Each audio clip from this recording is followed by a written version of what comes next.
नमस्कार, मैं हूं अंकुर और आप देख रहे हैं सत्य हिंदी का न्यूज बुलेटिन। एक नजर अब तक की सुर्खियों पर। लोकसभा में विपक्ष के नेता राहुल गांधी ने बुधवार को बताया कि अगर मोदी सरकार ने जम्मू कश्मीर को चुनाव के बाद राज्य का दर्जा बहाल नहीं किया तो इंडिया गठबंधन संसद के भीतर अपनी पूरी ताकत का इस्तेमाल करेगा और सड़क पर भी उतरेगा। पार्टी उम्मीदवारों के समर्थन में एक सार्वजनिक रैली को संबोधित करते हुए राहुल ने कहा कि जम्मू कश्मीर के लोगों के साथ गंभीर अन्याय हुआ था जब 2019 में उस वक्त के राज्य को 2 केंद्र शासित प्रदेशों में बांट दिया गया था।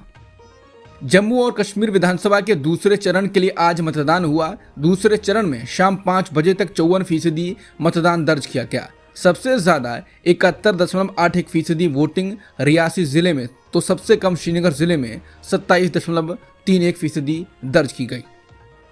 महाराष्ट्र में अगले कुछ महीनों में विधानसभा चुनाव होने हैं, लेकिन चुनाव की घोषणा से पहले बीजेपी को बुधवार को एक बड़ा झटका लगा है, क्योंकि बीजेपी की दिग्गज नेता पंकजा मुंडे के एक करीबी नेता राजा भाऊ फड ने पार्टी छोड़ दी है। उन्होंने शरद पवार की मौजूदगी में एनसीपी-एसपी ज्वाइन कर ली है और बीजेपी पर आरोप लगाया कि अब उनके खिलाफ भी फर्जी केस दर्ज कर दिया जाएगा।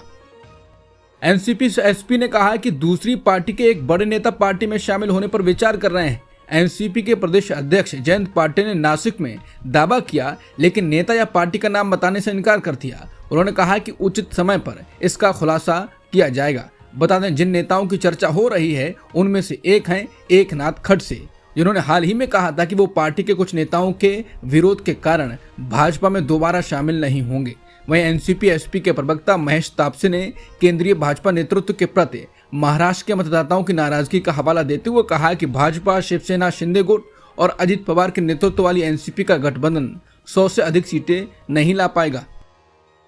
अरविंद केजरीवाल ने दिल्ली के मुख्यमंत्री पद से इस्तीफा दे दिया, जिसके बाद नई मुख्यमंत्री आतिशी को बनाया गया। इस घटनाक्रम के बीच आज आम आदमी पार्टी के 3 पार्षदों ने पार्टी छोड़ते हुए बीजेपी का दामन थाम लिया, जो कि आम आदमी पार्टी के लिए एक बड़ा झटका माना जा रहा है, जिसका सीधा असर एमसीडी पर पड़ सकता है। दरअसल गुरुवार को एमसीडी में सबसे महत्वपूर्ण माने जाने वाले स्टैंडिंग कमेटी के चुनाव होने हैं और उससे पहले आम आदमी पार्टी की पार्षद सरिता फोगाट, प्रवीण कुमार और प्रीति ने बीजेपी से हाथ मिला लिया है। गौरतलब है कि गुरुवार को दिल्ली नगर निगम यानी एमसीडी के सदन की बैठक होगी। इसमें स्टैंडिंग कमेटी के एक सदस्य का चुनाव होना है। दिल्ली में आम आदमी पार्टी का मेयर है, लेकिन 2 पार्षदों के बीजेपी में शामिल होने से स्टैंडिंग कमेटी के सदस्य और चेयरमैन के चुनाव में बीजेपी का दावा मजबूत हो सकता है।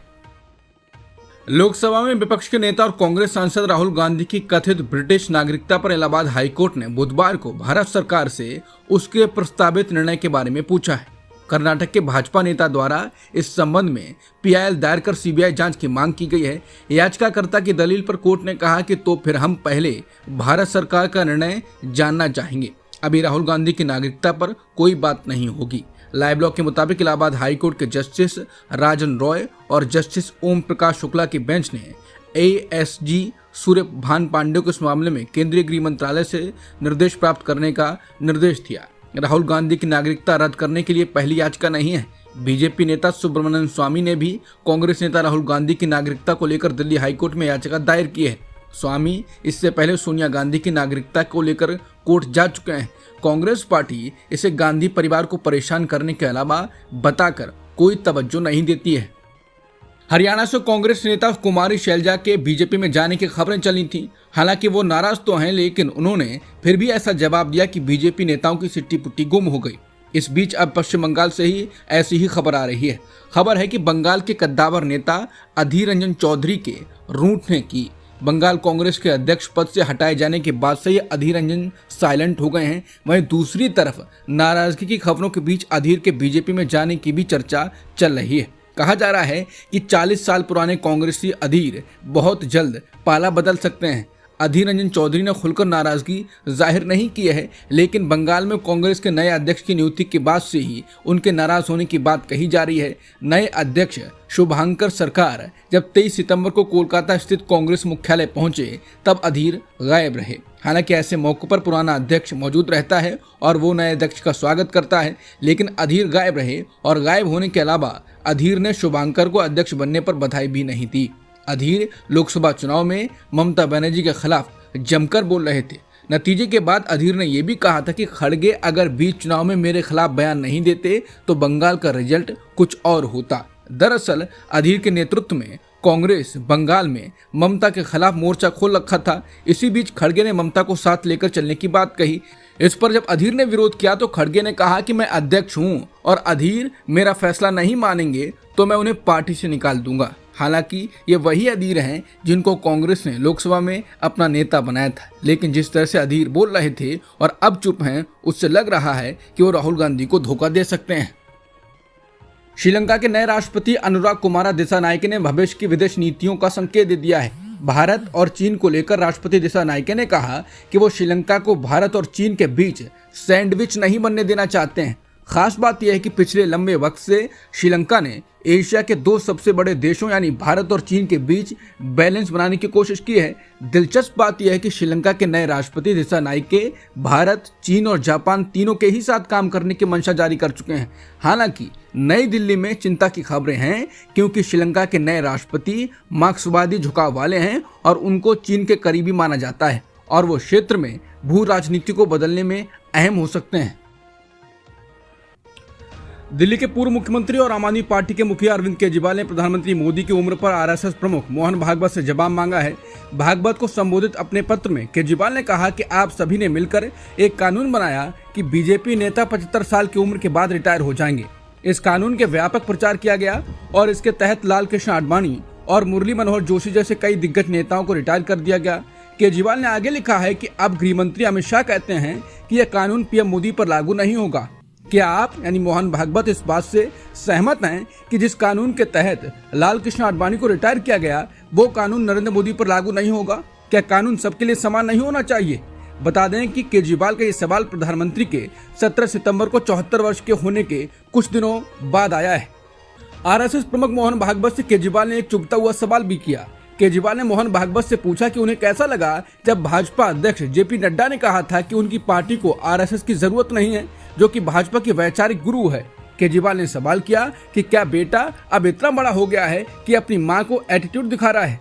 झारखंड के मुख्यमंत्री हेमंत सोरेन ने आरएसएस की तुलना चूहे से की है। उन्होंने राज्य के लोगों से कहा कि आरएसएस चूहे की तरह राज्य में घुसपैठ कर उसे बर्बाद कर रहा है, उन्हें अपने गाँव से भगाएं।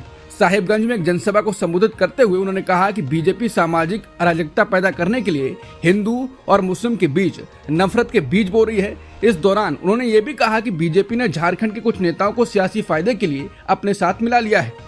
बीजेपी के सांसद और बॉलीवुड एक्ट्रेस कंगना रनौत ने बुधवार को 3 कृषि कानूनों पर अपना बयान वापस ले लिया। इन काले कृषि कानूनों को किसान आंदोलन की वजह से मोदी सरकार ने 2021 में रद्द कर दिया था।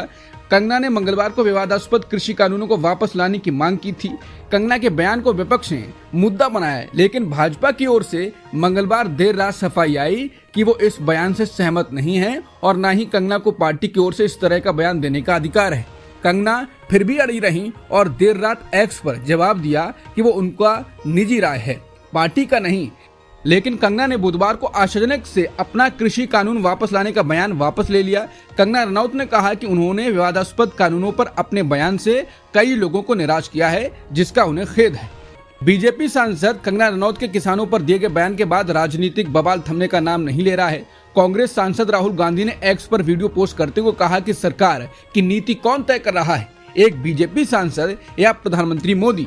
700 से ज्यादा किसानों, खासकर हरियाणा और पंजाब के किसानों की शहादत लेकर भी बीजेपी वालों का मन नहीं भरा। इंडिया हमारे अन्नदाताओं के विरुद्ध बीजेपी का कोई भी षड्यंत्र कामयाब नहीं होने देगा। अगर किसानों को नुकसान पहुंचाने के लिए कोई भी कदम उठाया जाएगा तो मोदी जी को फिर से माफी मांगनी पड़ेगी। गाजियाबाद के लोनी से बीजेपी विधायक नंद किशोर गुर्जर कंगना का समर्थन करते हुए दिखाई दे रहे हैं। उन्होंने कहा कि देश में तीनों कृषि कानून बिल वापस लाने चाहिए। लोनी विधायक ने कहा कि 3 कृषि बिल देश के किसानों की स्थिति को बेहतर बनाने के लिए लाए गए थे।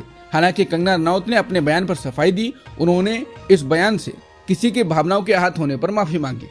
कर्नाटक हाईकोर्ट के जज ने बेंगलुरु से एक मुस्लिम बाहुल इलाके को पाकिस्तान कहा था। इसके बाद आज सुप्रीम कोर्ट ने कर्नाटक हाईकोर्ट के जज के एक बयान पर आपत्ति जताई है। कोर्ट ने कहा कि आज के डिजिटल युग में कोर्ट की कार्यवाही की लाइव स्ट्रीमिंग होती है, इसलिए जजों को बोलते हुए सावधान रहना चाहिए। सुप्रीम कोर्ट ने आपत्तिजनक बताते हुए कहा कि ये बयान देश की संप्रभुता के खिलाफ है और कोई भारत के किसी भी हिस्से को पाकिस्तान नहीं कह सकता है। इस मामले की सुनवाई सुप्रीम कोर्ट की 5 जजों की बेंच कर रही थी, जिसमें सीजेआई चंद्रचूड़ भी शामिल थे। इसके साथ ही सुप्रीम कोर्ट ने कहा कि हमें ये देखना होगा कि जस्टिस शीशानंद ने खुली अदालती कार्रवाई में माफी मांगी है। न्यायपालिका के हित में जरूरी है कि हम उनकी माफी को स्वीकार करें और इस मामले में आगे कोई कार्रवाई न करें। सुप्रीम कोर्ट ने माफी स्वीकार कर ली और उनके खिलाफ कार्रवाई बंद कर दी। हालांकि लोग कह रहे हैं कि सुप्रीम कोर्ट कर्नाटक के जज की माफी स्वीकार करके अच्छा नहीं कर रहा है। जज को सजा दी जानी चाहिए, उनकी कुर्सी छीन ली जानी चाहिए थी। हरियाणा चुनाव को लेकर सभी पार्टियों का प्रचार जोरों पर चल रहा है। इसी कड़ी में पीएम मोदी ने हरियाणा के सोहना में एक रैली को संबोधित किया। उनके भाषण के केंद्र में हरियाणा का विकास, बीजेपी का बढ़ता जन समर्थन और कांग्रेस का परिवार राज रहा। उन्होंने कहा कि हरियाणा का उनके सियासी जीवन में एक बड़ा योगदान रहा। वे जो भी कुछ आज बन पाए हैं उसमें हरियाणा का एक बड़ा योगदान रहा। उसके साथ ही उन्होंने कांग्रेस को भी आड़े हाथों लिया। उन्होंने भ्रष्टाचार को लेकर कहा कि जिस पार्टी का हाईकमान ही भ्रष्टाचार में लिप्त होता तो नीचे वालों को तो खुला लाइसेंस मिल ही जाता है। जब 10 साल पहले हरियाणा में कांग्रेस की सरकार थी, ऐसे ही प्रदेश को लूटा जाता था। बॉम्बे हाईकोर्ट ने बदलापुर यौन उत्पीड़न के आरोपी अक्षय शिंदे की हिरासत में मौत के मामले में महाराष्ट्र पुलिस की खिंचाई की और कहा कि इसमें गड़बड़ी लग रही है। उसने कहा कि हालांकि वो इस स्तर पर कोई संदेह नहीं जता रही है, लेकिन ये विश्वास करना बहुत कठिन है कि अक्षय शिंदे ने एक पुलिस अधिकारी से पिस्तौल छीन ली और गोली चला दी। अदालत ने कहा कि घटना की निष्पक्ष जांच की जरूरत है। हाईकोर्ट ने यह भी कहा कि अक्षय शिंदे की गोली मारकर हत्या को टाला जा सकता था, लेकिन पुलिस ने पहले उसे काबू करने की कोशिश क्यों नहीं की। बॉम्बे हाईकोर्ट ने सवाल किया, आरोपी को पहले सिर में गोली क्यों मारी गई, पैर या हाथ में क्यों नहीं। जस्टिस रेवती मोहिते डेरे और जस्टिस पृथ्वीराज चौहान की खंडपीठ ने कहा कि यदि उसे पता चलता है कि जांच ठीक से नहीं की जा रही है तो वो उचित आदेश पारित करने के लिए बाध्य होगी। ईरान के supreme leader Ayatollah Syed Ali Khamenei का कहना है कि हिजबुल्लाह और अन्य रेजिस्टेंस ताकतें अब तक युद्ध की विजेता हैं, जिसका एक कारण फिलिस्तीन और लेबनान में इजराइल द्वारा महिलाओं और बच्चों का नरसंहार है। उन्होंने कहा कि अगर इजराइल चाहे गजा में, वेस्ट बैंक में या लेबनान में लड़ाकू बलों को हराने में सक्षम होता तो उसे घरों, स्कूलों, अस्पतालों, बच्चों और महिलाओं के खिलाफ अपराध करके दुनिया को इतना अंधेरे और बदसूरत तरीके से अपना चेहरा दिखाने की जरूरत नहीं होती। उन्होंने कहा कि चूंकि इजराइल इन बलों पर जीत हासिल करने में कामयाब नहीं हुआ है, इसलिए उसे महिलाओं, बच्चों, असहाय लोगों, स्कूलों और अस्पतालों में लोगों को मारकर जीतने का नाटक करने के लिए मजबूर होना पड़ता है।